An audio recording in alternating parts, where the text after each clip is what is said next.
हरे कृष्णा। आप सबका स्वागत है आज के संक्षिप्त सेशन में। तो कल हमने वृंदावन धाम के बारे में बात किया। तो शुरुआत में थोड़ा वृंदावन धाम का गुणगान करेंगे। यहाँ पे एक वैष्णव सॉन्ग है, उसको देख सकते हैं। इनको थोड़ा मेरी तरफ कर दीजिए।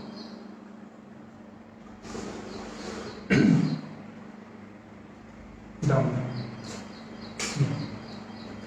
श्री कृष्ण चैतन्य प्रभु नित्यानंद श्री श्रीवासादि गौर वृंदावनारण्यस्थान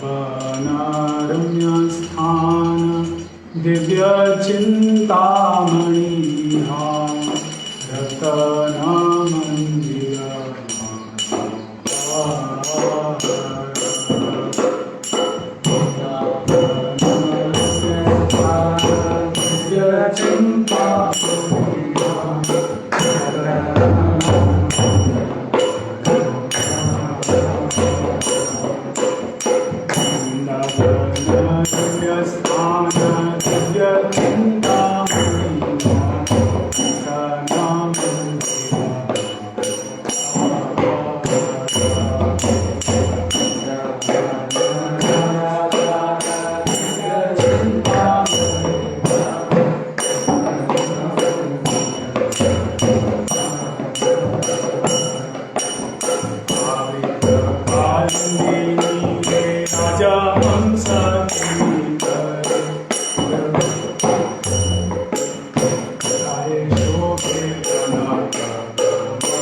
श्री श्री राधा श्याम सुंदर की जय, श्री उपनिषद की जय, श्रील प्रभुपाद की जय, हरे कृष्ण महामंत्र की जय।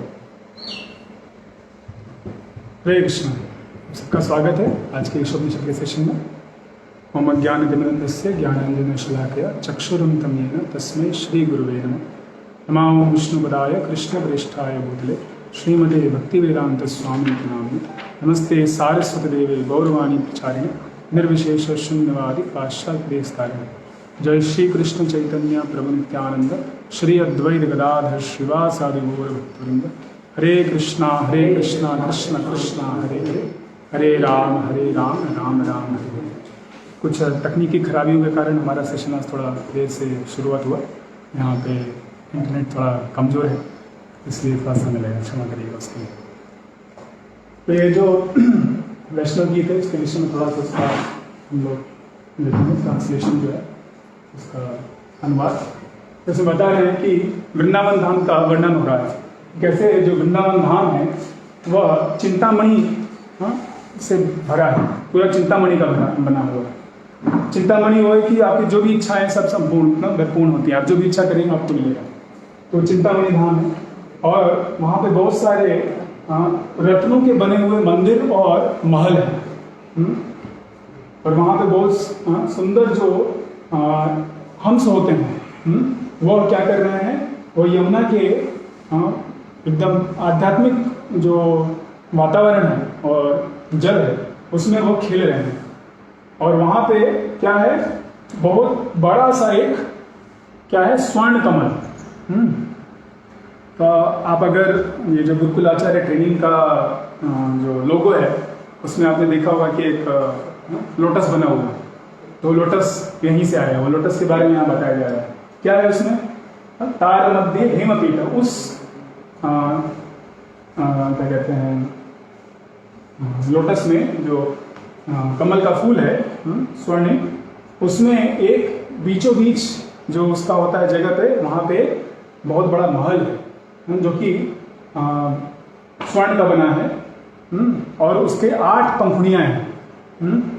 और उन सभी पंखुड़ियों पे 8 जो भगवान राधा श्याम सुंदर की जो सबसे अंतरंग पार्षद हैं, अष्टगोपियाँ हैं, परम श्रेष्ठ सखियाँ हैं, वो उनका स्थान वहाँ पे वहाँ विराजते हैं। और उन 8 के बीचों बीच भगवान राधा श्याम सुंदर वहाँ बैठे हैं एक रत्न जड़ित सिंहासन के ऊपर। तार मध्य रत्नासन है, दूसरी अच्छी हुई है। तो 2 लोग कौन है, राधा श्याम सुंदर, श्रीमती राधा रानी और भगवान श्याम सुंदर। और फिर वो जो उन दोनों की जो युगल जोड़ी है, राधा श्याम सुंदर का जो सुंदरता है वह बहुत क्या कहते हैं, बहुत सुंदर है। और वो एक दूसरे के साथ हास परिहास कर रहे हैं।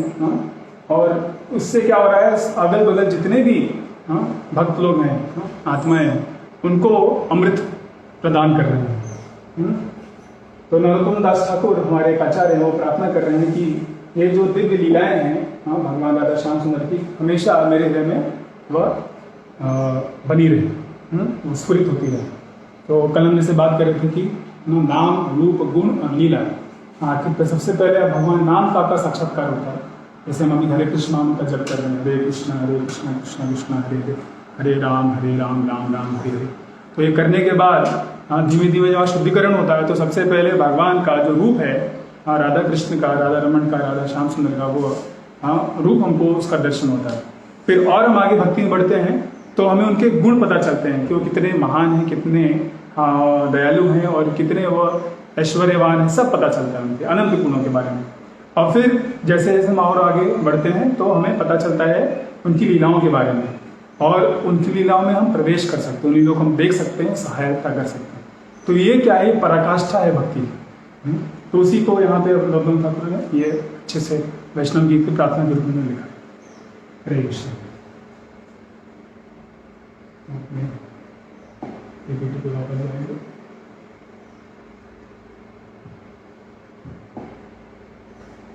श्री उपनिषद की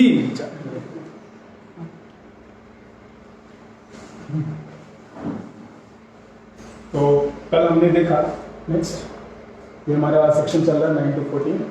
नेक्स्ट इसमें सब सेक्शन है हमारा। नेक्स्ट 9 to 11, 9 से 11वां श्लोक हम देख रहे हैं। 11वां श्लोक हमने शुरुआत किया, उसका दूसरा पार्ट लेंगे। नेक्स्ट तो कल हमने देखे कि 4 असली समस्याएं क्या हैं। समस्याएं तो बहुत हैं, हाँ भक्तों ने कल अच्छा जवाब दिया, मैं देख रहा था सारा कमेंट्स। तो 4 जो है असली प्रॉब्लम है। 4 असली प्रॉब्लम है जन्म मृत्यु जरा व्याधि। तो उसका असली प्रॉब्लम का कैरेक्टरिस्टिक्स होता है। किसी को याद है कल हमने 3 गुण बताए, किसी को याद है? आने वाला है, कोई नहीं चाहता है। कोई नहीं चाहता, सबसे पहले कोई नहीं चाहता। बहुत अच्छा। और ये हर किसी को सफर करना पड़ता है। हाँ, कोई भी उससे भाग नहीं सकता, बच नहीं सकता। ठीक है। तीसरा, इसको सॉल्व नहीं कर सकते। हाँ, जब वो हो जाए, वो समस्या आ जाए तो उसको हम हटा नहीं सकते। तो ये चारों जो है जन्म मृत्यु जरा व्याधि, कोई नहीं चाहता और फिर भी कोई बच नहीं पाता, और होने के बाद कुछ कोई वो कर भी नहीं सकता। भौतिक स्तर पे, आध्यात्मिक स्तर पे कर सकते हैं, इसलिए हम ये बता रहे हैं। अगर आध्यात्मिक स्तर पे नहीं कर सकते तो फिर क्यों बता रहे हैं? तो भगवान की शरणागति करनी है। माँ में प्रपद्यन्ते माया में काम करनी है, तब हम इसके पार जा सकते हैं। फिर हमने हिरण्यकशिपु का उदाहरण देखा, कैसे वो सबसे बड़ा भौतिकवादी व्यक्ति बन चुका था, ब्रह्मा जी के लेवल तक पहुंच गया था, फिर भी वो 1 सेकंड में उसका अंत हो गया। तो इसलिए यह जो अविद्या का पथ है वो बहुत ही खतरनाक है, और कोई भी इस पर विजय पा नहीं सकता। इस पर हमेशा वो यहाँ नहीं रह सकता। तो असली क्या इसका तरीका है उसको सॉल्व करने का, उसको समस्याओं के साथ डील करने का, वो देखा हम। भगवान की भक्ति करनी है, और भगवान के भक्ति करने के लिए हमें ज्ञान चाहिए, और ज्ञान वैदिक साहित्यों में दिया है। श्रीमद् भागवतम, ईशोपनिषद, गीतोपनिषद सब में दिया हुआ है, तो हमें अच्छे से पढ़ना है। तो इस कोर्स में हम लोग थोड़ा बता रहे हैं, फिर आपको भी अपना स्वयं का स्वाध्याय करना है। स्वाध्याय का कोई भी ऑप्शन नहीं है, उसका कोई शॉर्टकट नहीं है, आपको स्वाध्याय करना है स्वयं। तो आप स्वयं सब शास्त्रों के बारे में थोड़ा थोड़ा हम आपको बता दे रहे हैं, फिर आप जिसमें ज़्यादा अच्छे से सीखना चाहें वो आप सीख सकते हैं। और आपका एक ही गोल है, लक्ष्य जो देता है, तो वो अमरता कैसी है। तो ये जो लास्ट क्वेश्चन है इसका उत्तर हम अभी नहीं देंगे, ठीक है। जब श्रीमद् भागवतम आएगा, वो समुद्र मंथन आएगा लीला, तब आपको अच्छे से समझ में आएगा, ठीक है। तो तब तक के लिए इस रहस्य को हम रखेंगे, और आप भी आएंगे, वरना अभी बता देंगे तो वहाँ नहीं आएंगे ठीक है। तो पहला हम देखेंगे कि हमारा जरूरत क्या है विद्या का। तो कल हमने बताया कि हम अविद्या में ही फंसे हुए हैं।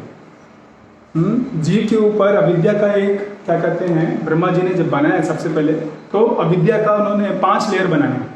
ये भी भागवतम के 2 स्कंद में आएगा कि कैसे जीव जो है वह भगवान का पार्षद है, भगवत धाम से आए, तो इस भौतिक जगत में वो कार्य करने के लिए इच्छुक नहीं रहता है, तो उसको ढका जाता है, उसके ऊपर आवरण बनाया जाता है। तो ऐसा ही है कि जब पहले तो थिएटर में लोग जाते थे मूवी देखने के लिए, तो पहली चीज क्या करते हैं वहां पे, पॉपकॉर्न ठीक है, पॉपकॉर्न आपने खरीद लिया और आप बैठ गए आपकी सीट पे, उसके बाद क्या करें, लाइट ऑफ करना है। हाँ, लाइट्स ऑफ, ठीक है। तो लाइट्स ऑफ क्या है, वो आवरण सब कुछ ना ढक दिया जा रहा है, बस उसके बाद फिर प्रोजेक्शन चालू होगा। तो भगवान की जो माया शक्ति है, महामाया शक्ति, उसका पहला है पार्ट की आवरणात्मिका, आपके ऊपर आवरण बना देती है, आप भगवान के दास में भुला देती है। और फिर प्रक्षपात्मिका, वो प्रोजेक्शन, ठीक है ना, मूवी चालू रहता है, दिल तो पागल है ठीक है। तो वो पागल दिल के लिए फिर वो चलता है, तो अच्छे से उल्लू बनाया जाता है ऑडियंस को, ठीक है। एक्टर एक्ट्रेस खूब कमाते हैं, डायरेक्टर खूब कमाता है, और पब्लिक जो है पागल हो जाता है, ठीक है। तो वैसे ही ये जो पूरा भौतिक जगत है, ये भी बड़ा एक थिएटर है, और हम जब उस प्रवेश करते हैं तो ये आवरण, अविद्या का आवरण हमारे पर डाला गया है कि तुम भगवान के दास को छोड़ के कुछ और हो। जहां भगवान के दासत्व की बात आती है, तुरंत जीव सो जाता है। और जहाँ होता है कि नहीं तुम भोग कर सकते हो, हाँ तुरंत कैसे, कैसे पैसा कमाना है, कैसे ना इंद्रिय भोग की तृप्ति की प्राप्ति करनी है, हाँ तो उसमें तुरंत हाँ वो सब चलेगा। तो कोई भी हाँ आइडेंटिटी ना या सोच कि मैं भगवान का दास नहीं हूँ, वो हम बहुत जल्दी स्वीकार कर लेते। और ये कि मैं भगवान का दास हूँ 100 बार बताया है, हमने बोला भी है, हम भी भूल जाते हैं। तो ये साधना भक्ति का स्टेज है हम लोग का, हम साधना कर रहे हैं और करते करते शुद्धिकरण होगा तो ये अविद्या का आवरण हटेगा। लेकिन हमें पता चलना चाहिए कि अविद्या है क्या और विद्या क्या है, हाँ तो वो चूज कर सकते हैं। ठीक है, जैसे आप रास्ते में जा रहे हैं और वहाँ पे क्या है, उस रास्ते पे बहुत सारे गड्ढे हैं या शीशे फूटे हुए पड़े हुए हैं, तो आप उसके ऊपर नहीं चढ़ेंगे। पैदल जा रहे हैं मान लीजिए आप, तो आप क्या करेंगे, जहाँ नहीं है वहाँ से होके जाएंगे। ठीक है, नहीं तो रास्ता बदल देंगे। लेकिन आँख मुदा हुआ है, अंधा व्यक्ति है, कोई तो मुझे रास्ता दिखा दे, तो विद्या के कारण वैसे हो गए। ठीक है, कहीं भी जा रहे हैं, किधर भी जा रहे हैं। तो इसलिए ये पता चलना चाहिए कि ये अविद्या है और यह विद्या है कि तुम भगवान के दास हो, भगवान तुम्हें प्रेम करते हैं, भगवान की तुम सेवा करो, उसी में प्रसन्न रहो, जो इच्छाएं सब संपूर्ण होंगी इनके साथ रहें। और ये जो है इससे तुम्हारा ही घाटा हो रहा है। नते विदु स्वार्थ गति विष्णु दुरा, ये बहिरर्थ मानी। आध्यात्मिक को छोड़ के भौतिक चीजों के को ज्यादा हम वैल्यू देते हैं, अर्थ मानते हैं। लेकिन असली में अर्थ क्या है, आध्यात्मिक भगवान की भक्ति, भगवान का सेवा, भगवान के विषय में सुनना, यह हमारे साथ हमेशा रहने वाला है। ठीक है, जब मृत्यु होगी तो हमारे साथ हमारा बैंक बैलेंस नहीं जाएगा, हमारे जो परिवार वाले हैं वो सिर्फ शमशान घाट तक जाएंगे। ठीक है, और अगर कर्म किए, कुकर्म किए, विकर्म किए, जब हमने पहले डिस्कस किया, वो सब जाता है। तो इसलिए ये सबसे महत्वपूर्ण चीज है ये जानना, विद्याम च अविद्याम च। ठीक है, तो ये जरूरत है ताकि हम अपने देखिए हर व्यक्ति को स्वेच्छा है। ठीक है, हम यहाँ पे ये कोर्स कर रहे हैं, हमने सबको बुलाया, लेकिन सब लोग नहीं आते। ठीक है, तो सबके पास एक स्वेच्छा है, तो आपका जो स्वेच्छा है, स्वतंत्रता है, उसको सही और वो आपने स्वीकार किया।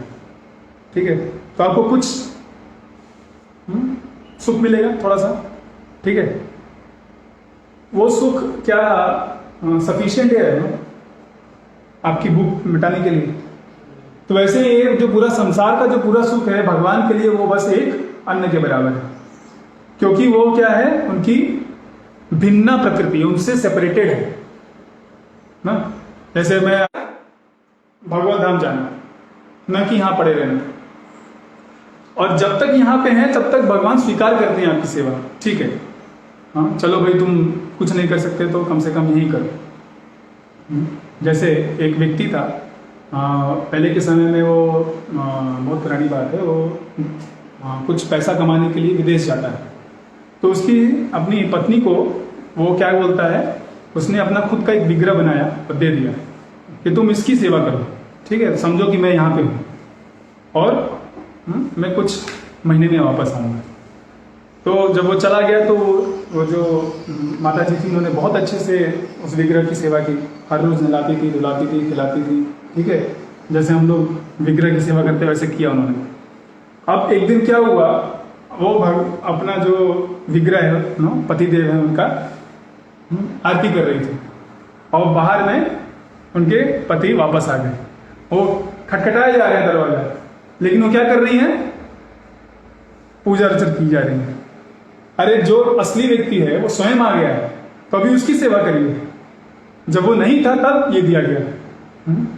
तो दिन भर वो क्या कहते हैं, कुछ नहीं करती ना, उनके विरह में रहती या कुछ हो जाता, तो इससे अच्छा है कि उन्होंने विग्रह दे दिया। लेकिन वो साक्षात व्यक्ति आ गया तो उसकी सेवा करो।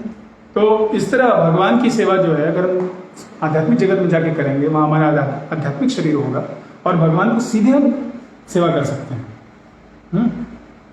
तो वो बेस्ट है। यहाँ भी एक छोटा चीज है ना, भगवान का फोटो, भगवान का विग्रह उनसे अभिन्न है। ठीक, तो जो हमने उदाहरण दिया उसको भगवान के ऊपर मत लगाइए कि भगवान दिन से भिन्न है। भगवान और भगवान का फोटो, भगवान का विग्रह, भगवान का नाम, भगवान का धाम सब अभिन्न है। अभिन्नत्वाद नाम क्योंकि वो आध्यात्मिक है। उनका ऐसा नहीं कि शरीर है और आत्मा अलग है, का शरीर, आत्मा, मन, बुद्धि सब एक ही चीज, अलग नहीं है। ओके, ठीक है। तीसरा आंसर श्रीमद् भागवतम कैंटो 8 में आएगा, भागवतम 8 कैंटो, तो वहां तक आइए। नेक्स्ट,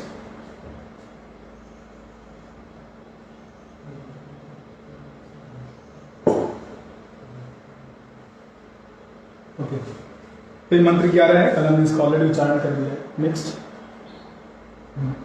तो वही व्यक्ति जो अविद्या और विद्या के पथ को जानेगा, साइड बाय साइड ना, एक ना, जैसे हमने देखा कल रेलवे का ट्रैक दोनों रहता है साथ, ऐसा नहीं सिर्फ एक ही ट्रैक।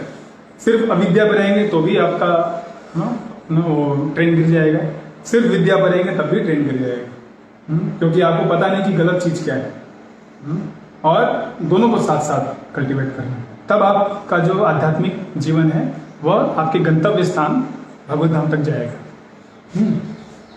वही व्यक्ति क्या कर पाएगा, इस बार बार जन्म मृत्यु का जो चक्र है उससे निकल जाएगा और अमरता को प्राप्त करेगा, असली अमरता को प्राप्त करेगा।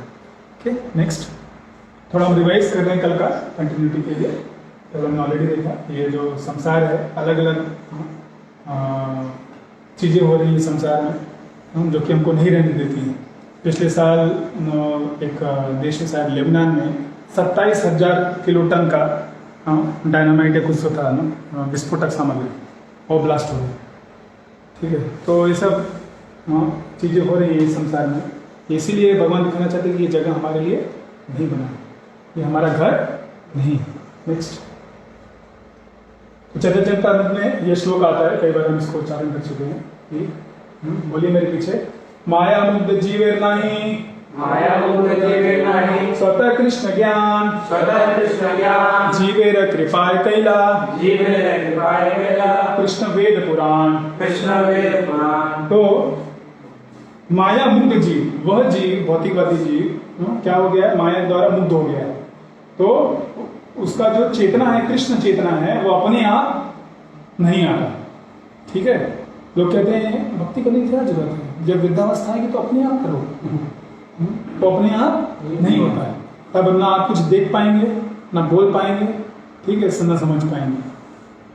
तो यह वृद्धावस्था के लिए वेट नहीं करना, इंतजार नहीं करना है।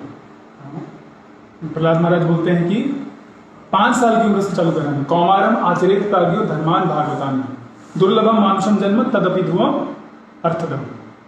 ये भागवत धर्म कब से करो, 5 साल की उम्र से। और उन्होंने स्वयं जो है अपनी माता के गर्भ से चालू किया, तो उनको एक्स्ट्रा 5 साल दिया उन्होंने। ठीक है, 5 साल तक चलता है, लेकिन कम से कम 5 साल के बाद चलो। नहीं हुआ तो जब भी आए तब से शुरुआत करो, जितना जल्दी हो सके शुरुआत करो, क्योंकि अपने से कृष्ण ज्ञान नहीं होता। इसलिए क्या किया कृष्ण ने, बहुत ही प्रेम पूर्वक ना उनको करुणा सिंधु बोलते हैं। वो ऐसा सागर है करुणा के कि जिसका कोई छोर नहीं, जिसका कि कोई अंत नहीं। उन्होंने क्या किया, कृपा पूर्वक वेद पुराण दिए हैं, जिससे कि हम उनके विषय में जान सकें और इस भाव सागर से निकल सकें।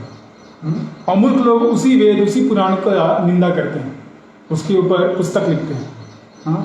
तो कालिदास जैसे जिस टहनी पे बैठे थे, उसी टहनी पे कुल्हाड़ी मार रहे थे।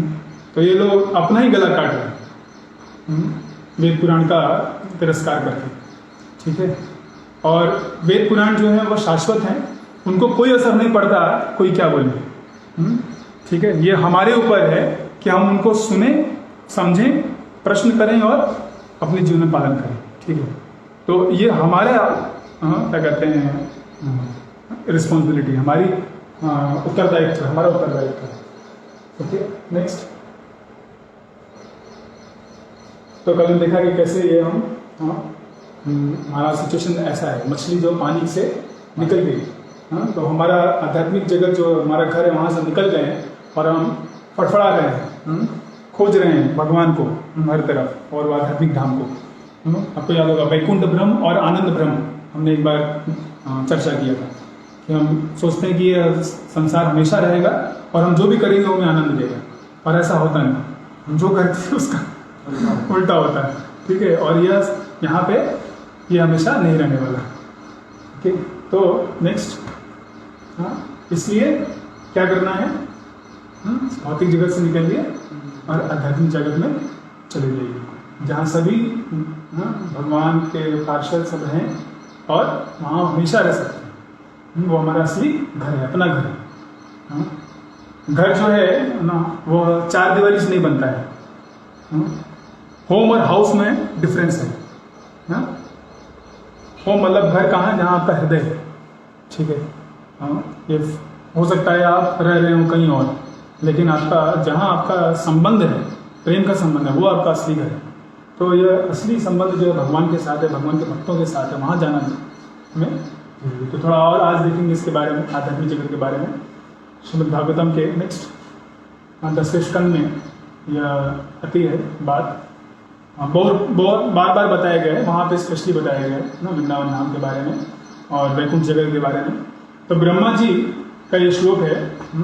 ब्रह्मा जी कह रहे हैं कि सपदे वा भीतर पश्यन् ईशो पश्यत् पुरस्तं वृंदावनम जनजीव ध्रुम किरमम समप्रियम। तो फिर उन्होंने वो देख रहे हैं, एक लीला हुई, मैं बताता हूँ, ये बस श्लोक पढ़ने दीजिए। तो वो ब्रह्मा जी हर चारों डायरेक्शन में देख रहे हैं और उन्होंने अपने वृंदावन को अपने सामने दर्शन किया। वृंदावन का साक्षात दर्शन हुआ उन्हें। और कैसा है वृंदावन, वहाँ वो पूरा का पूरा पेड़ों से भरा है। और वहाँ के जो लोग रहते हैं, वह उनको पेड़ों द्वारा सारा का सारा उनको अपना जीवन यापन करने को मिल जाता है। और यह सभी के सभी सारे के सारे जो मौसम होते हैं, सभी मौसम में वो पेड़ हरे भरे रहते हैं और संतुष्टि प्रदान करते हैं। जैसे जब पतझड़ का मौसम आता है तो सब एकदम खाली खाली लगता है, हमें लगता है कि क्या उजाड़ बन हो गया। अभी आप यहाँ पे आएंगे देखेंगे ना, पूरा जंगल एकदम हरा भरा है, कुछ ज़्यादा ही हरा भरा है। तो वैसा वृंदावन, एकदम दिव्य वृंदावन का उन्होंने दर्शन किया। तो ये लीला क्या है, ब्रह्मा जी एक बार अपने धाम में थे और वहाँ उनको कुछ नीचे धरती पे कोलाहल सुनाई दिया। तो आए देखने के लिए, तो पता चला कि भगवान कृष्ण ने एक अघासुर नाम का जो बड़ा अजगर था, उसका हम हत्या कर दिया, उसको मार दिया। तो उन्हें बड़ा आश्चर्य हुआ कि कैसे छोटा बालक जो है यह इतने बड़े असुर को मार सकता है। तो अघासुर मतलब वो बहुत पापी व्यक्ति था और उसने बहुत आतंक मचा रखा था, यहाँ तक कि देवी देवता भी उससे डरते थे। वो अजगर के रूप में था और उसका मुंह जो था, उसका नीचे का हिस्सा जमीन पे था और जब मुंह खोलता था तो अब ऊपर का हिस्सा बादलों को छूता था, इतना विशालकाय है। और जब वो सांस लेता तो लगता था कि कांधी आ रही है जाके। और उसने अपना जीभ निकाल दिया था, तो जीभ लगता था कि पूरा हाईवे है, नेशनल हाईवे, ठीक। तो इतना विशालकाय सर्प था, अजगर था, उसको भगवान ने मार दिया। तो ब्रह्मा जी आते हैं और देखते हैं कि भगवान कृष्ण जो है अपने ग्वाल बालों के साथ लंच कर रहे हैं, प्रसाद का ग्रहण कर रहे हैं। और उसमें उनको बड़ा आश्चर्य हुआ कि ये कैसे छोटा सा बालक है, नन्हा सा बालक है, कैसे इतने बड़े उसको मार सकता है, चलो मैं टेस्ट करता हूँ। तो भगवान की योग माया द्वारा वो उनको आवरण हो गया, वो दूसरों को आवरण करते थे, उनके ऊपर आवरण चढ़ गया योग माया। उन्होंने क्या किया, भगवान की जितनी गायें थी वो धीमे धीमे जंगल में चली गई, तो उनको उन्होंने चुरा करके एक गुफा में बंद कर दिया। और उसके बाद कुछ देर बाद इन बच्चों को पता चला कि गायें तो दिख नहीं रही हैं, तो भगवान ने बोला कि तुम लोग खाओ अच्छे से, मैं जाता हूँ खून ढूंढ के आता हूँ। तो एक छोटा छड़ी लेकर के, हाथ में थोड़ा सा प्रसाद लेकर के, वो दही निकल रहा था उनके हाथ से, वैसा लेकर के खाते हुए वो जाते हैं और देखते हैं कि सब गायें गायब है। और जब वापस आते तो देखते हैं कि बछड़े, इनके बच्चे भी, सब ग्वाल बाल भी गायब है।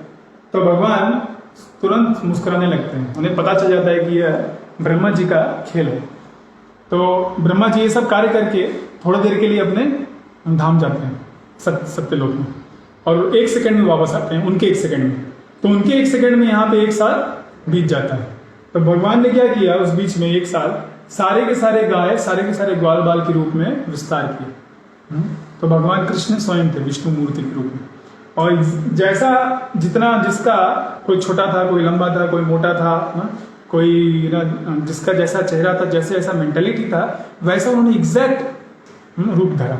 और सारे गाय और बछड़े थे उनका भी रूप धरा और वापस गए। और इस तरह से पूरे के पूरे वृंदावन में कौन था? सिर्फ कृष्ण और कृष्ण ही थे। और हर माता पिता का अपने बच्चों से प्रेम बढ़ गया, हर गाय का अपने बछड़े के प्रति प्रेम बढ़ गया। और एक साल पूरा वो कृष्ण को डायरेक्ट सेवा करने का मौका मिला। तो इस तरह एक साल बीत गया। उसके बाद वापस जब ब्रह्मा जी आते हैं तो उनको तो लगा था कि ना यहाँ पे कृष्ण तो खोज ही रहे होंगे, परेशान होंगे, और उनको अंदर से डर भी लग रहा था कि कहीं सही में भगवान होगा तो भाई प्रॉब्लम हो जाएगा, क्योंकि उनके प्रभु हैं। तो आते हैं तो देखते हैं कि सब एज इट इज, कोई चेंज नहीं, जैसे सब था, गायें हैं, ग्वाल बाल हैं, भगवान है। तो बहुत चिंतित हुए, उन्हें लग रहा है कि किसी ने जाके निकाल दिया। तो वापस उस गुफा में जाते हैं तो देखते हैं वहाँ सब गाय और सब बछड़े और बच्चे सो रहे हैं। वापस आते हैं, देखते हैं यहाँ पे कि फिर एज इट इज है। इधर जाते हैं, फिर देखते हैं, फिर आते हैं, फिर देखते हैं। ऐसे उनका पूरा चार सिरे एकदम चकरा जाता है और पूरा उनका क्या है, शॉर्ट सर्किट हो जाता है, इंटेलेक्चुअल शॉर्ट सर्किट। बिल्कुल समझ में कि क्या हो गया। तो फिर मन ही मन उन्होंने भगवान को समर्पण किया और दंडवत प्रणाम किया। जब दंडवत प्रणाम किया और उठे तब उनको ये दर्शन मिला, वृंदावन का दर्शन। तो वृंदावन का ये डिस्क्रिप्शन है वहाँ पे। और भी हमारे शास्त्र में इसमें और भी बताया गया है, बृहद भागवतामृत में, आनंद वृंदावन चंपू, गोपाल चंपू, इस समय बताया गया। नेक्स्ट फिर अगले श्लोक में वो देखते हैं कि कैसे वृंदावन जो है वह दिव्य धाम है भगवान का। वहाँ कुछ भी भूख प्यास नहीं है, वहाँ पे क्रोध नहीं है। और सब के सब जो जीव हैं, शेर, चीता और हिरण, जो कि एक दूसरे के एक्चुअली दुश्मन है, ठीक है, वो भी एकदम प्रेम पूर्वक रहते हैं। कैसे? दिव्य संबंध में सब के सब भगवान कृष्ण से प्रेम करते हैं और देखते हैं कि ये व्यक्ति भी मेरे से ज्यादा बड़ा भक्त है, तो उसको भी अप्रिशिएट करते हैं। ऐसा नहीं कि उसको अभी हम खा जाएंगे, उसको दबा देंगे, नहीं, उसको चीर करके खत्म कर देंगे।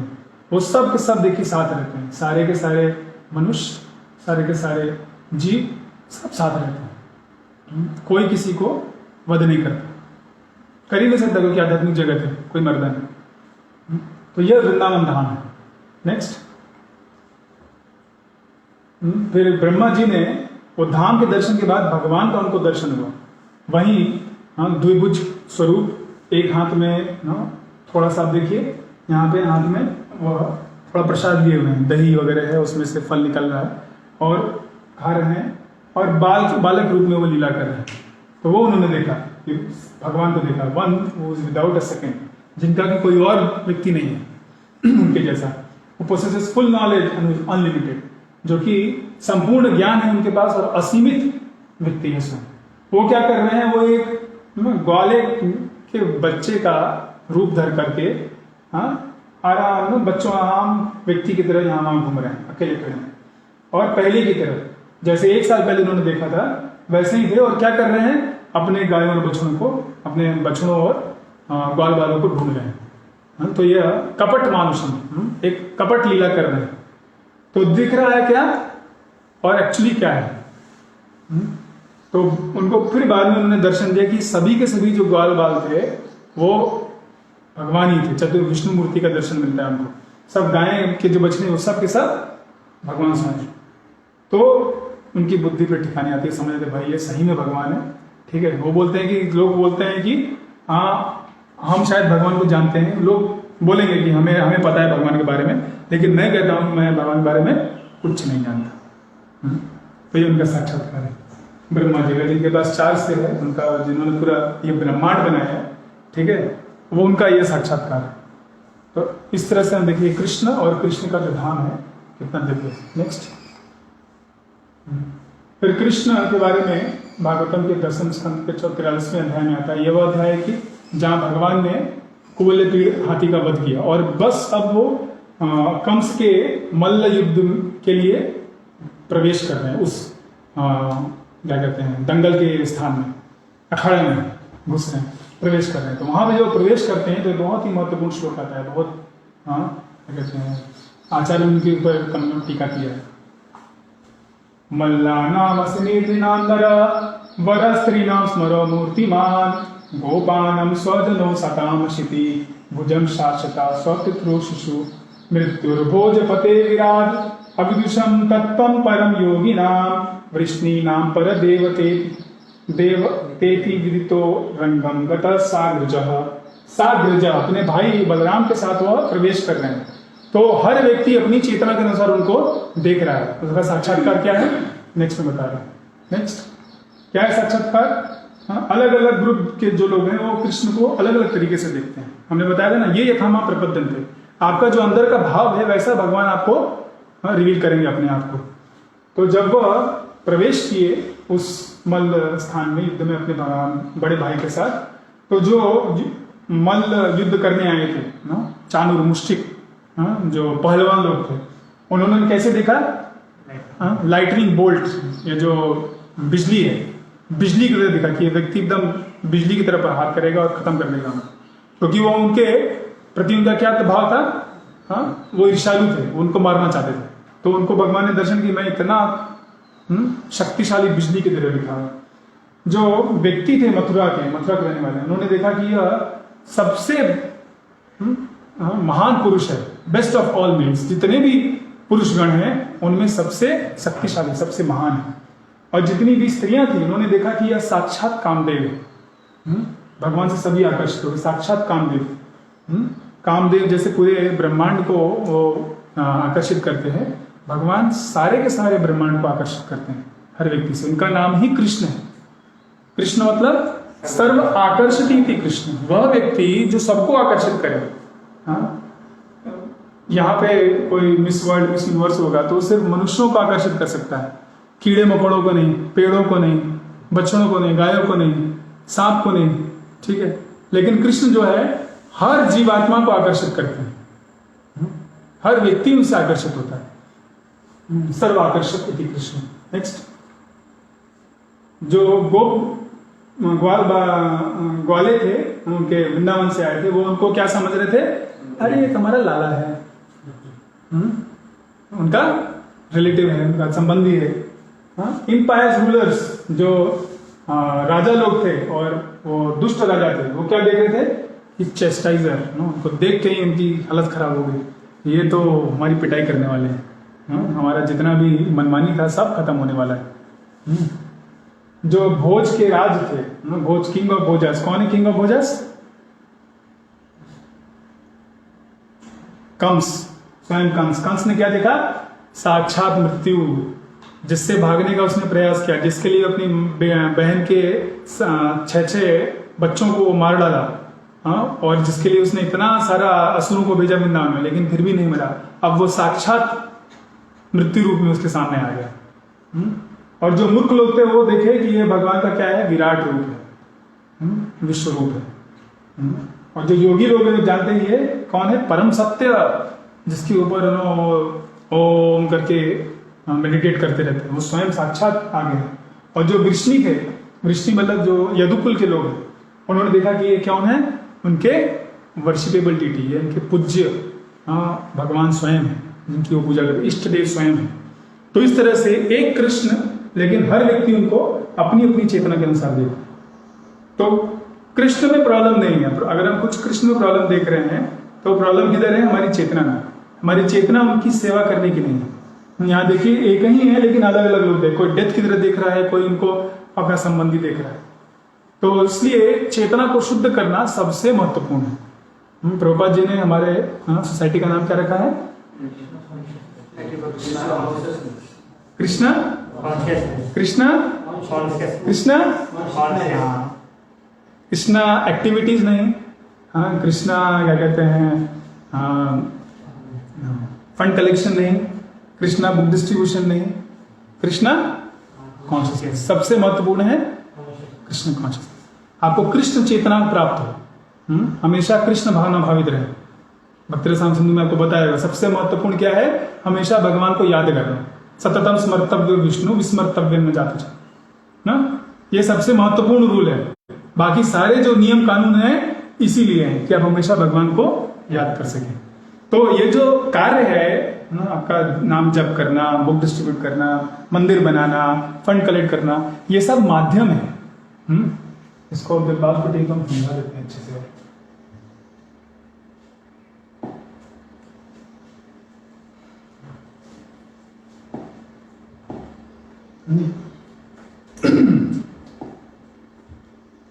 तो हमने कल भी बात किया था, हम उसको हम बोलते हैं प्राइमरी या मुख्य लक्षण, मुख्य चीज ना। एक और इसका शब्द है भक्ति संघ बोलते हैं ना, तटस्थ लक्षण और स्वरूप लक्षण। स्वरूप प्राइमरी तो मुख्य है, पहला चीज है, ठीक। और दूसरा क्या है, दूसरा मतलब सेकेंडरी।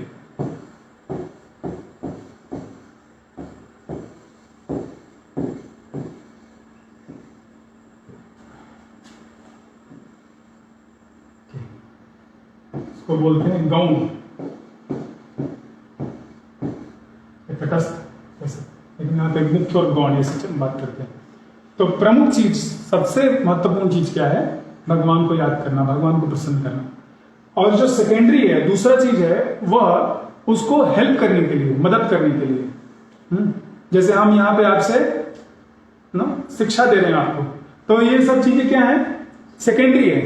ब्लैक बोर्ड है ना, कुछ वक्त ब्लैक बोर्ड चौक बोर्ड का इस्तेमाल करते हैं, हम इसका इस्तेमाल करते हैं, नोट्स भेजते हैं, ये सब क्या है, गौण है, सेकेंडरी है। प्रमुख क्या है, भगवान के विषय में बताना, गुरुकुल का आचार्य का जो ट्रेनिंग है वो देना, वो प्रमुख हमारा मकसद है। हर चीज में होता है। अगर हमको कुछ बनाना है खाना खाने के लिए, ठीक है, रोटी बनाना है, तो उसके लिए क्या क्या चाहिए, आटा चाहिए। आटा ही नहीं बनेगा नहीं, लेकिन सिर्फ आटा हवा में तो हम बनाएंगे नहीं, ठीक है। उसके लिए कुछ एक क्या कहते हैं, भगोना टाइप जो होता है, नहीं, पहले तो उसको बनाना पड़ेगा ना, डब बनाना पड़ेगा ना, आटा सानना पड़ेगा पहले, तो कुछ चाहिए बड़ा सा चीज, प्लेट वगैरह, ठीक। पानी का इस्तेमाल करना होगा, बनने के बाद फिर तब वो रोलिंग करना पड़ेगा, ठीक है, बेलना वगैरह इस्तेमाल करेंगे। फिर उसके बाद गैस चाहिए, या तो लकड़ी का चूल्हा या कोयले का चूल्हा या एलपीजी सिलेंडर कुछ चाहिए, ठीक है। उसके बाद हाँ तवा चाहिए। तो इतनी सारी चीजें चाहिए करने के लिए, लेकिन मुख्य चीज क्या है, हाँ, फाइनल प्रोडक्ट आना चाहिए। हमने बहुत मेहनत किया, एकदम पसीना पसीना हो गया, हाँ, प्रभु जी प्रसाद, कौन सा प्रसाद, सब जल गया कार्बन, काला कार्बन मिल रहा है, ठीक है, तो कोई फायदा होगा। तो प्रमुख चीज क्या है कि वो रोटी मिले हमको, और उसके लिए बाकी सब इस्तेमाल कर रहे हैं, तो वो भी जरूरत है। हाँ, हम अभी अगर कोई जादू करे तो अलग बात है, लेकिन हम जादू तो नहीं कर सकते ना जी, नो 1 2 3 वाह ये लो रोटी आ गई ना, तो भगवान कर सकते, हम नहीं कर सकते। तो ये प्रमुख को प्राप्त करने के लिए गौण चीज का इस्तेमाल किया जाता है, सेकेंडरी का इस्तेमाल करते। तो ये भी जरूरी है, लेकिन इसको प्राप्त करने के लिए अगर ये नहीं मिल रहा है तो क्या फायदा। तो प्रभुपाद जी बोलते हैं, आराधितो यदि हरि तपस्या तथा। अगर भगवान हरि का आराधना कर रहे हो तो तपस्या करने की क्या जरूरत है, ठीक है। ना आराधितो यदि हरि तपस्या तथा क्यों, और भगवान का आराधना नहीं कर रहे हो तो इतना बड़ा तपस्या करने का क्या फायदा। तो इसका मतलब ये नहीं कि तपस्या मत करो, तपस्या करो जो कि भगवान की आराधना हो सके, उसके लिए सुबह उठना, नाम जप करना, कीर्तन करना, मंगल आरती करना, 4 नियम का पालन करना, प्रचार करना, अपने गृहस्थ कार्यों को देखना, ठीक है, कर्तव्यों को करना, विश्राम करना, ये भी जरूरी है। प्रभुपाद जी बोलते हैं, one who doesn't sleep sufficiently he becomes crazy. जो अच्छे से नहीं सोता है सफिशिएंटली, तो वो क्या हो जाएगा, पागल हो जाएगा। और जो बहुत ज्यादा सोता है ही बिकम्स लेजी। तो हमको बैलेंस करना है, युक्ताहार विहार से, 6 चैप्टर में आएगा आपका गीता के। तो ये बहुत बहुत बहुत महत्वपूर्ण चीज़ है, लोग इसमें फंस जाते हैं, जीवन में इसी में फंसे हुए हैं। हम सब सेकेंडरी को इम्पोर्टेंस देते हैं कि मैं कितना पैसा कमा रहा हूँ, कितना बड़ा घर है, कितने बच्चे हैं, वो कितना नंबर ला रहे हैं, ठीक है, और हमारा कितना नाम हो रहा है, इसी में फंसे हुए हैं। और प्राइमरी जो है भगवान को याद करना, भगवान को प्रसन्न करना, वो भूल जाए। मनुष्य जीवन जिसलिए दिया गया है वो 0 हो जाता है उनका, ठीक है। और इसको बड़ा बढ़ा के क्या होता है, जब यमदूत आएंगे यहीं छोड़ के चले जाएंगे, ठीक है। तो ये जब तक है, हाँ, तब तक इसका इस्तेमाल करना है ताकि ये मिले, क्योंकि एनीवेज आपको छोड़ना है, आप चाहें या ना चाहें छोड़ना ही पड़ेगा। फिर आध्यात्मिक जगत में भी प्राइमरी सेकेंडरी रहेगा। भगवान एज अ पर्सन को प्रसन्न करना, एज अ व्यक्ति उनको प्रसन्न करना, और सब भक्त हैं, सबको मौका मिलना चाहिए तो उनके साथ कोऑपरेट करें, सहयोग करना। ये नहीं कि बस मैं और मेरे भगवान, बाकी कुछ मतलब नहीं। ये आध्यात्मिक जगत में नहीं। भगवान चाहते हैं कि सब भक्त मिलकर सेवा करें, और सबको प्रेम करें। और ये हमको सीखना होगा कि कौन ज़्यादा भगवान से इंटीमेट है, उसको आगे मौका दीजिए। हाँ, जब वैकुंठ जगत में भौरा है जो भगवान के पैरों के पास आके भगवान की माला सूंघ करके एकदम मदमस्त हो जाता है, और वो गाने लगता है, भगवान का गुणगान करने लगता है, और वह जाता है जंगल में। तो जितने उससे भी ज़्यादा अच्छा गाने वाले, सुरीला गाने वाले जो होती है ना, कोयल और अलग अलग चिड़िया, सब चुप हो जाते हैं, सब शांत हो जाते हैं। क्यों? क्योंकि ये भगवान का प्रिय पार्षद आ गए और भगवान का गुणगान कर रहे हैं। तो यह प्रमुख चीज को हमें इसका देखना है। हम अपने लाइफ में देखें क्या इंपॉर्टेंट, और हम नहीं कर पा रहे हैं तो धीमे धीमे स्टेप लीजिए। कम से कम 10 मिनट 20 मिनट भगवान को आप प्रोमिनेंस दीजिए, और बाकी जो आप करने करते रहिए। तो उससे देखेंगे धीमे धीमे धीमे धीमे धीमे सब चीजें लाइन में हो जाएंगी। प्रमुख गौण को कम नहीं करना है, उसमें कृष्ण को लाना है, कुछ छोड़ना नहीं है, सब जोड़ना है भगवान से।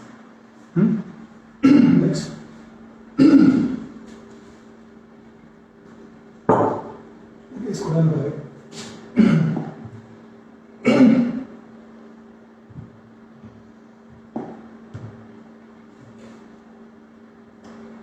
तो ये देखिए, कृष्णा भूलिया सही जी, प्राइमरी को भूल गया, और अनादि बहिर्मुख, और हमेशा क्या है, भगवान से दूर देख रहा है।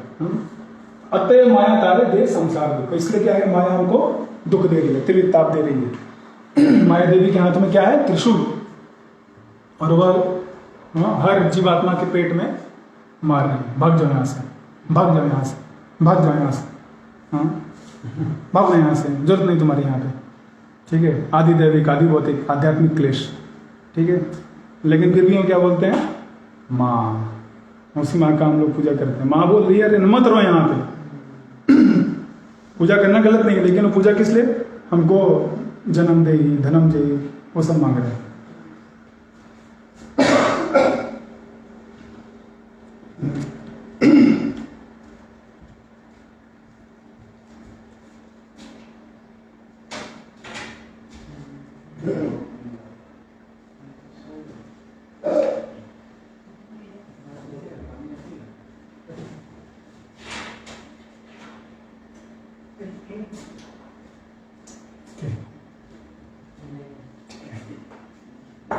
तो कृष्ण को भूल गया है जीव, इसलिए माया उसको इतना दुख दे रही है। तो कृष्ण को जब याद रखेंगे तो क्या होगा, वापस हम भगवान से संबंधित हो जाएंगे, भगवान हमको आपके ध्यान दे देंगे। नेक्स्ट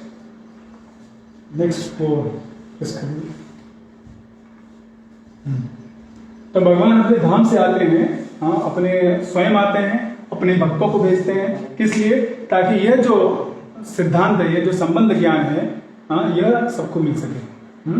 और इससे क्या होगा, आप भगवान के धाम जा सकते हैं। हाँ, इस तरह वह सभी जीवों के ऊपर कृपा कर रहे हैं। तो यहाँ पे देखिए, छोटे में बता रहे हैं। नेक्स्ट में जाइए, तो नेक्स्ट, ओके। सभी जो जीवात्मा है वो भगवान के क्या हैं, प्रिय पुत्र हैं, हम उनके अंश हैं। और भगवान इज बहुत दुखी हैं, मोर सॉरी हमसे ज़्यादा वो दुखी हैं। क्या? क्योंकि वो हमको देख रहे हैं कि हम बार बार इस जन्म मृत्यु के जरा व्याधि के चक्कर में फंसे हुए हैं और इतना सारा पीड़ा और व्यथा हम सह रहे हैं। तो ये किस लिए हो रहा है? क्योंकि हम प्रमुख को भूल गए, गौण में फंस गए। तो भगवान हमसे ज्यादा चाहते हैं कि हमारा उद्धार हो जाए। जो माता पिता है वो हर बच्चे का भला चाहते हैं, भले ही बच्चा सोचे कि मैं ज्यादा जानता हूँ, लेकिन माता पिता हमेशा चाहते हैं कि उसका भला ही हो। नेक्स्ट ये जो डायग्राम है थोड़ा समझाएंगे। तो ये नीचे जो है ये ब्रह्मांड हमारा भौतिक जगत है और ये ऊपर वाला क्या है ना, वैकुंठ जगत है। इसमें सबसे ऊंचा धाम देखिए, ये वृंदावन धाम है, गोलोक वृंदावन धाम। यहाँ पे अष्ट वो जो हमने बताया ना, तार मध्य रत्नासन है, अष्टदल, वो सब, वो पूरा वृंदावन धाम जो है एक कमल के फूल की तरह है।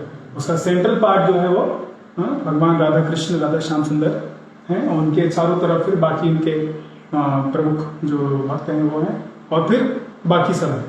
ठीक, तो ये जो धाम है इसको बोलते हैं, यह 50% से भी ज्यादा है आध्यात्मिक जगत का। ये पूरा 100% है, तो उसका 1/4 अब देखिए, 1/4 नीचे हमने कर दिया, 1/4 नीचे, ये एक पाद विभूत, और ये क्या है 3/4 ऊपर। ठीक है, पूरा का पूरा आध्यात्मिक जगत है। और उस 3/4 का भी 50% जो है उससे ज्यादा सिर्फ और सिर्फ वृंदावन ब्रज प्लैनेट है। तो यह सबसे विस्तृत धाम। फिर उसके बाद आता है नीचे में मथुरा धाम, मथुरा के नीचे फिर द्वारका धाम। तो ये कृष्ण लोक, इतना 3 पार्ट है कृष्ण लोक का, जहाँ कृष्ण की पूजा होती है, सेवा होती है। गोलोक वृंदावन और मथुरा धाम और द्वारका धाम। फिर उसके नीचे साकेत धाम है, भगवान राम का धाम है। और यहाँ देखिए वाला जो है ये वैकुंठ लोक है। यहाँ पे सिर्फ विष्णु मूर्ति जो है चतुर्भुज रूप, अलग अलग चतुर्भुज रूप वो है, नरसिंह, वराह, कूर्म, इन सब के अपने अपने लोक हैं, और वहाँ उनके भक्त लोग रहते हैं, उनकी सेवा करते हैं। तो ये आध्यात्मिक जगत है और हमेशा यहाँ पे ये बढ़ता ही रहता है। ये इसमें ऐसा नहीं कि अभी रुक गया है, नहीं, और बढ़ता है और बढ़ रहा है, एवर एक्सपेंडिंग। हाँ, ठीक। फिर इसके नीचे ये जो पूरा हो गया हरिधाम, इसके नीचे आता है आपका कैलाश धाम, सदाशिव जी का, जो कि भगवान शिव जी सदाशिव वहाँ पे हैं, और जो उनके भक्त हैं क्या कहते हैं, हमारे ऊपर कृपा करके ये सब दे रहे हैं। नेक्स्ट, तो इस जगत में जब भगवान इतने कृपालु, तो इसको आखिरी दम तक, जब तक हमारा मनुष्य शरीर है तब तक हमें इसको जितना हो सके अच्छे से इस्तेमाल। ऑलरेडी इतना समय हमारा निकल गया अज्ञान में, अविद्या में, तो कम से कम अब जो भी समय मिला है उसको हम अच्छे से इस्तेमाल करें। नेक्स्ट,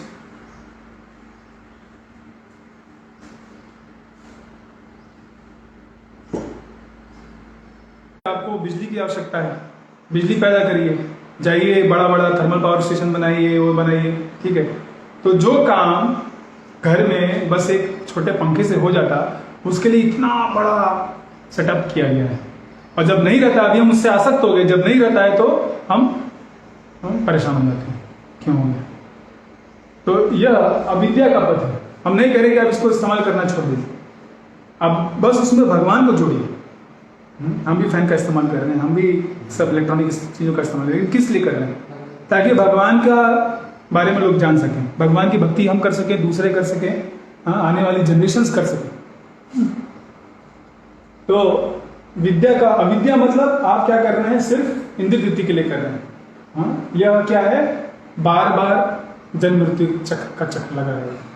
तो जो, क्योंकि जो जीवात्मा है, देखिए हमारे हृदय में आत्मा बैठी हुई है, वो भगवान का अंश है, ठीक है, और स्पिरिचुअल आध्यात्मिक है, भौतिक नहीं है, तो उसका मृत्यु कभी नहीं होती। उससे ही तो चेतना निकल रही पूरे शरीर में फैली हुई है। अगर आप अपने आप का अपना हाथ लेंगे, ऐसे अगर दबाएंगे, दबाइए सब लोग, ठीक है, महसूस हो रहा है?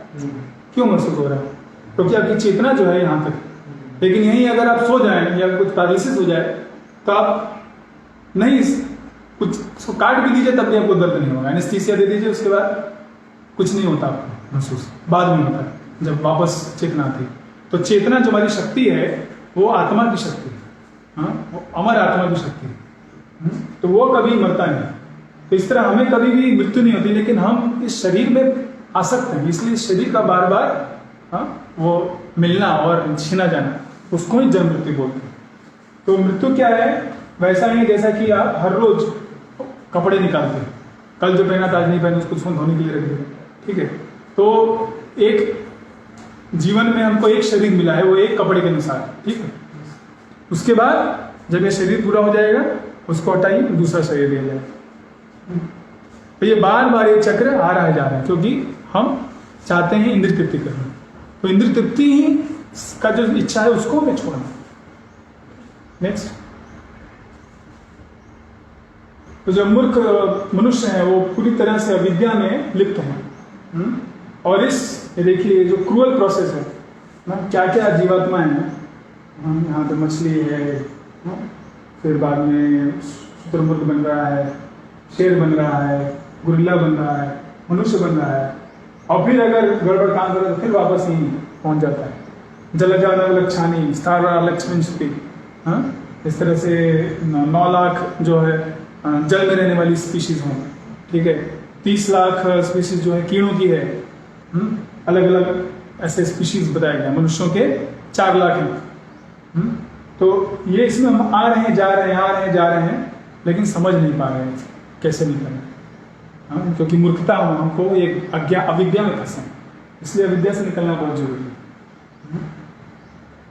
तो जो भी ये भौतिक प्रकृति से आसक्त है, उससे मुग्ध है, वो बार बार इन्हीं में फंस रहा है, लेकिन उसको समझ में नहीं आता। क्या नहीं समझ में आ रहा है कि मैं सेम मिस्टेक फिर से कर रहा हूं। हिरण्यकशिपु का हमने सुना, क्या हुआ? फाइनली मृत्यु मिल गया, लेकिन उसकी जो इच्छा थी अमर बनने की वो गई नहीं। अगले जीवन में क्या बना? रावण। रावण बन गया, फिर वही काम चालू किया उसने, फिर तपस्या चालू किया। इस बार शिव जी की तपस्या किया, बस इतना डिफरेंस था। लेकिन फाइनली फिर उसको भगवान राम ने मार दिया। फिर अगली बार आया, फिर वही चालू, फिर शिशुपाल, फिर भगवान कृष्ण को गालियां देना 999 बार, ठीक है। तो बार बार बार बार बार बार वही मिस्टेक हो रहा है। कंप्यूटर में होता है रिकर्सिव लूप।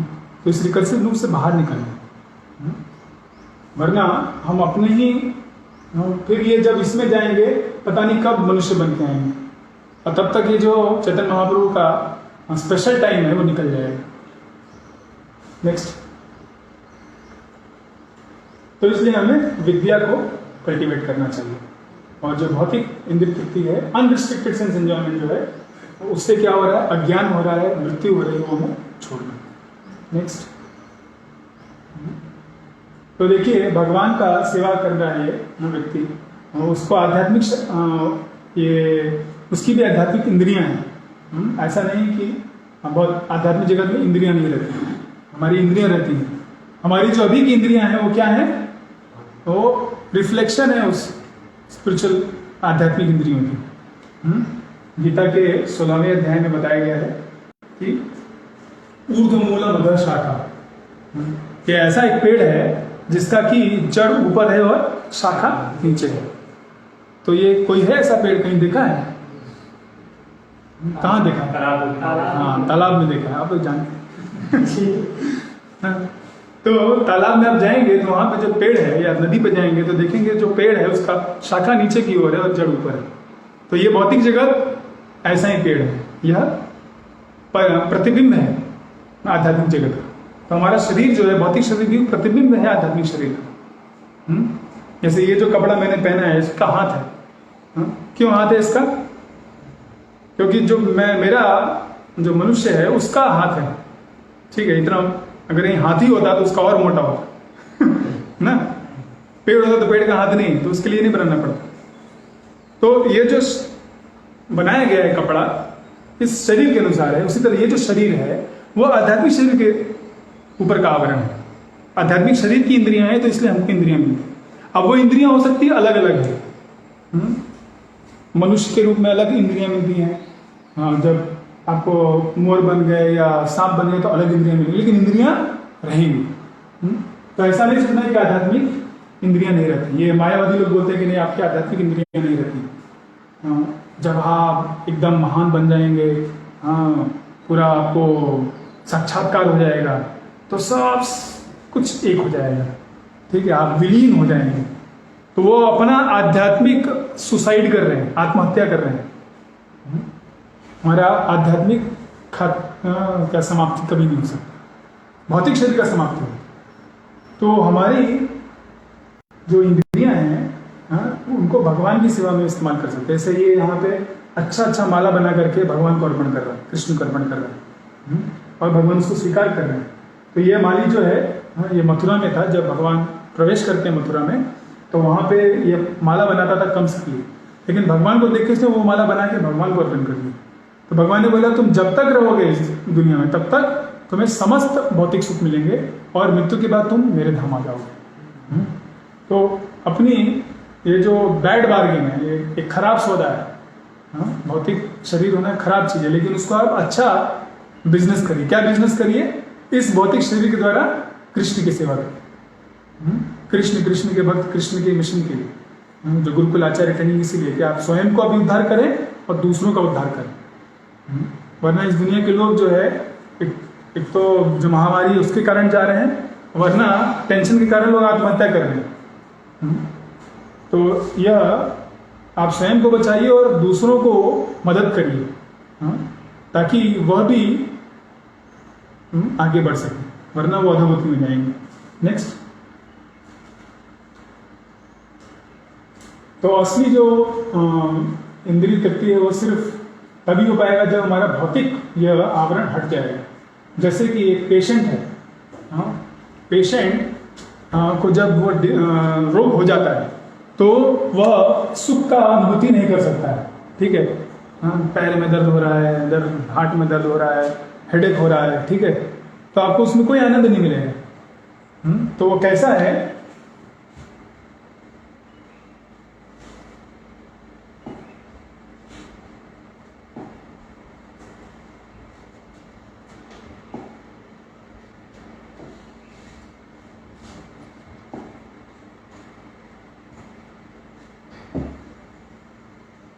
है ना, ये एक्स एक्सिस होती है, वाई एक्सिस होती है, ठीक है।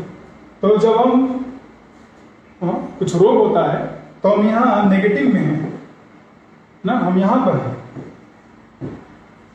ठीक। दर्द हो रहा है तो सबसे पहले हमको यहाँ तक आना है, 0 तक आना है, ठीक। तो उसके बाद आपका आध्यात्मिक चालू होगा। ये पॉजिटिव में भगवान का जो सेवा करेंगे।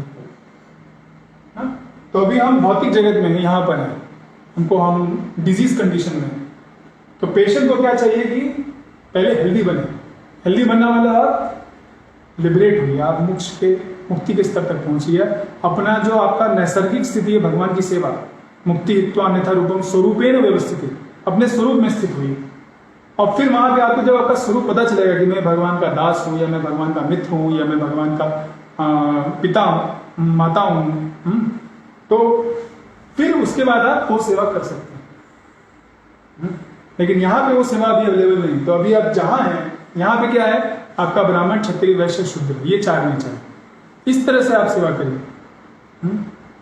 तो यह आपका धीमे धीमे क्या करेगा, जो ये है क्या कहते हैं तापमान है, उसको सही करेगा, आपको शक्ति देगा, और तब आप सुख प्राप्त कर सकते हैं। कई बार ना हमको पैर में चोट लग जाता है, तब हमको उसका पता चला कि पैर कितना महत्वपूर्ण है हमारे लिए। या सिर दर्द हो रहा है, तब पता चला कि भाई सिर कितना महत्वपूर्ण है।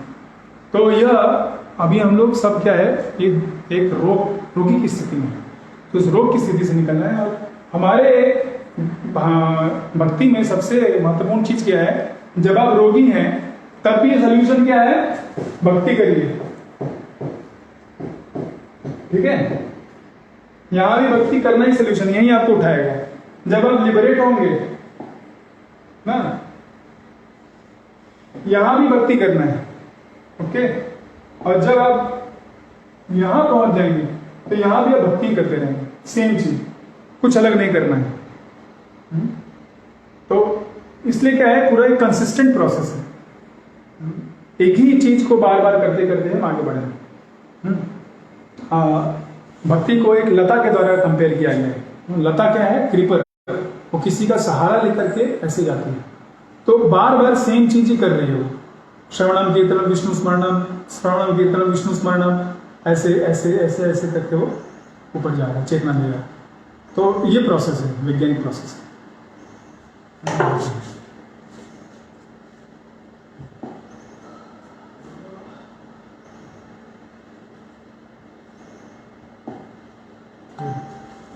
नेक्स्ट,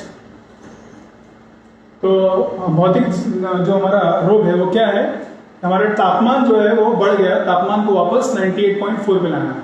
ठीक, तापमान को खत्म नहीं करना है, इंद्रिय तृप्ति को पूरी तरह से डिस्ट्रॉय, उसके अगेंस्ट नहीं है, चाहिए, लेकिन वो क्या है, बैलेंस होना चाहिए, अनरिस्ट्रिक्टेड नहीं, जितनी जरूरत है उतनी, जितना प्रसाद की आवश्यकता उतना खाइए, जितना सोना उतना सोइए, ठीक है, जितना आपको और कुछ करना है, कुछ खेलने का मन है खेलिए, लेकिन महत्वपूर्ण क्या है, प्राइमरी क्या है, उसको मत भूल जाइए। अगर कोई पढ़ने के लिए भेजा गया है, वो पढ़ाई क्लास छोड़ के बाकी वो कॉलेज में खूब एक्स्ट्रा करिकुलर एक्टिविटीज कर रहा है, ड्रामा कर रहा है, कोरियोग्राफी कर रहा है, फोटोग्राफी कर रहा है, हाँ, जाकर के दूसरों की मदद कर रहा है, लेकिन पढ़ाई नहीं कर रहा है, तो क्या होगा, फेल हो जाएगा, उसको निकाल दीजिएगा। तो ये महत्वपूर्ण चीज है। नेक्स्ट, तो भौतिक जो मॉडर्न सिविलाइजेशन है, ये टेम्परेचर को बस बढ़ा रहा है।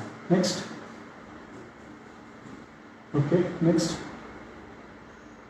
बैड बार्गेन है, ये खराब सौदा है, इस खराब सौदे का इस्तेमाल क्या करना है, भगवान के धाम जाने के लिए, वो सबसे अच्छा रहेगा। अभी नेगेटिव एक्सिस में है तो पॉजिटिव एक्सिस में। नेक्स्ट, ओके, नेक्स्ट ये डिस्कस करिए हमें। ओके, तो हमें गुरु का आश्रय चाहिए, बिना गुरु के आश्रय के हम भगवान की भक्ति करने में आगे नहीं बढ़ेंगे। सबसे पहला पॉइंट ये है, ओके, बकर साम सिंधु में बताया जाता है। Okay, Guru the mercy representative of Lord, जो कृपालु भगवान है, वो अपने एक भक्त को भेज रहे हैं आपको मदद करने के लिए, तो उनकी कृपा, कृष्ण कृपा मूर्ति है। नेक्स्ट, तो इस तरह से आप जो इंद्रिय तृप्ति की इच्छाएं हैं उनको रेगुलेट करिए, भौतिक और आध्यात्मिक के द्वारा। ओके, नेक्स्ट, ये डिस्कस हो चुका है। बहुत बहुत धन्यवाद। श्री गुरुपाद।